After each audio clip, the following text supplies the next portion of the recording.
আসসালামু আলাইকুম, আমি ইসরাত জাহান, হালাল বাইট অ্যান্ড ডিলাইট পেজ থেকে। চলুন আজকে আমরা রান্না করব মিষ্টি কুমড়ো দিয়ে চিংড়ি মাছ। কার কার পছন্দ অবশ্যই কমেন্টে জানাবেন।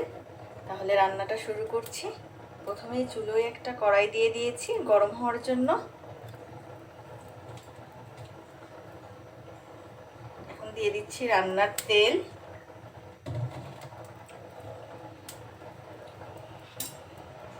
তেলের ভিতরে দিয়ে দিচ্ছি কেটে রাখা ঝাল পেঁয়াজ,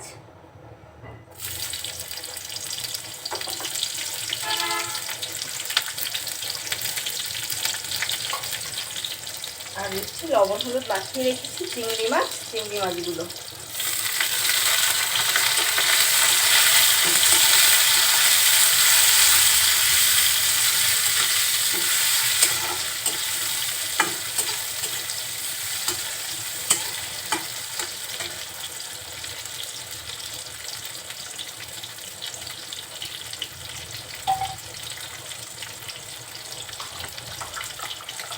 এখন এর ভিতরে দিয়ে দিচ্ছি কিছু বাটা মশলা, হাফ চামচ জিরা বাটা, আধা চামচ আদা বাটা একসাথে দিলাম।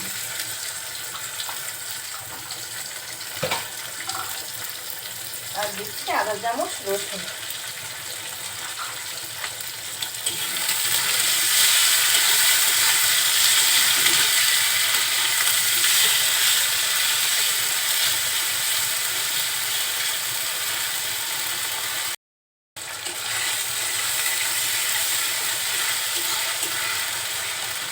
তেলের সাথে মশলাটা খুব সুন্দরভাবে কষিয়ে নিচ্ছি, যাতে মশলার কোনো কাঁচা গন্ধ না থাকে।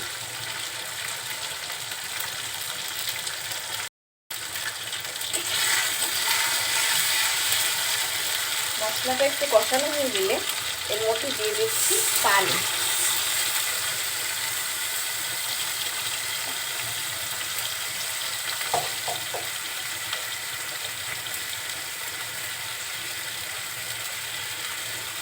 পানি দিয়ে এখন গুঁড়ো মশলাগুলো অ্যাড করছি।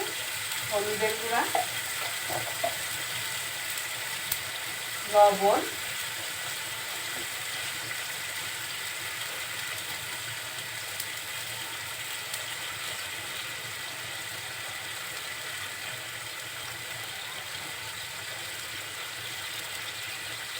ঝালের গুঁড়া,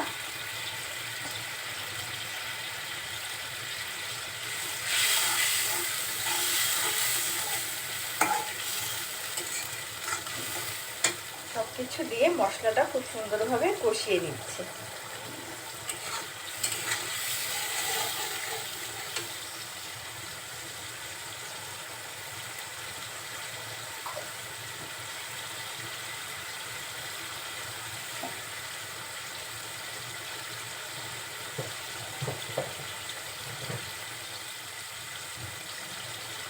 কষাতে কষাতে যখন মশলা থেকে তেল ছাড়া শুরু করেছে, এখন দিয়ে দিচ্ছি মিষ্টি কুমড়াগুলো।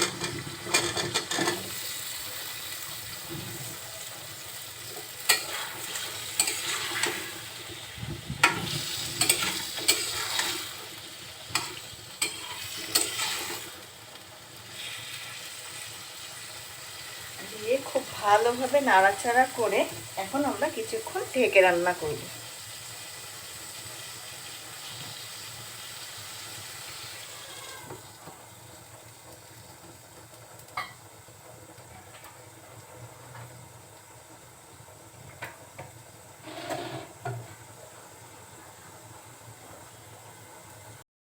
কিছুক্ষণ পর ঢাকনা উঁচু করে আবার একটু নেড়ে চেড়ে দিব।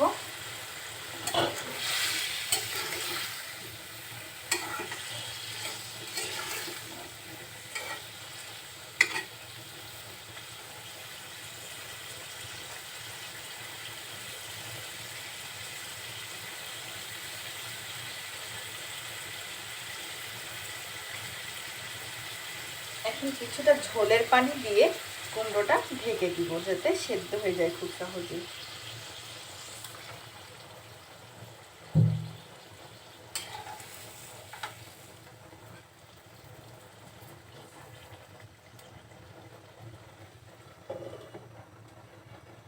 আবার ঢেকে দিলাম।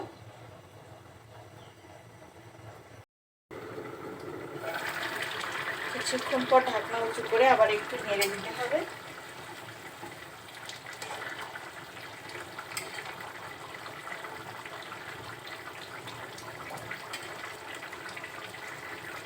আবার কিছুক্ষণের জন্য ঢেকে দিচ্ছি।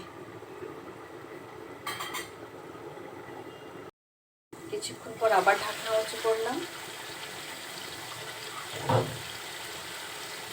নেড়ে চেড়ে দিচ্ছি।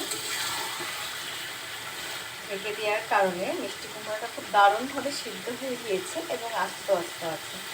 দেখুন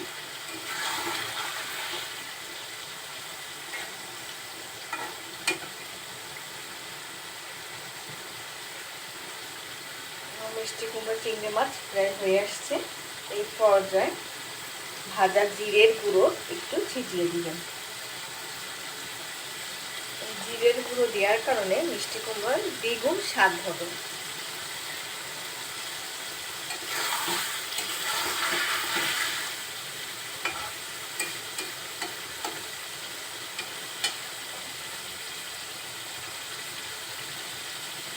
রেডি হয়ে গেল চিংড়ি মাছ দিয়ে মিষ্টি কুমড়ার রেসিপি। যদি এই ভিডিওটা আপনাদের ভালো লেগে থাকে লাইক কমেন্ট শেয়ার করবেন, অনুরোধ রইল।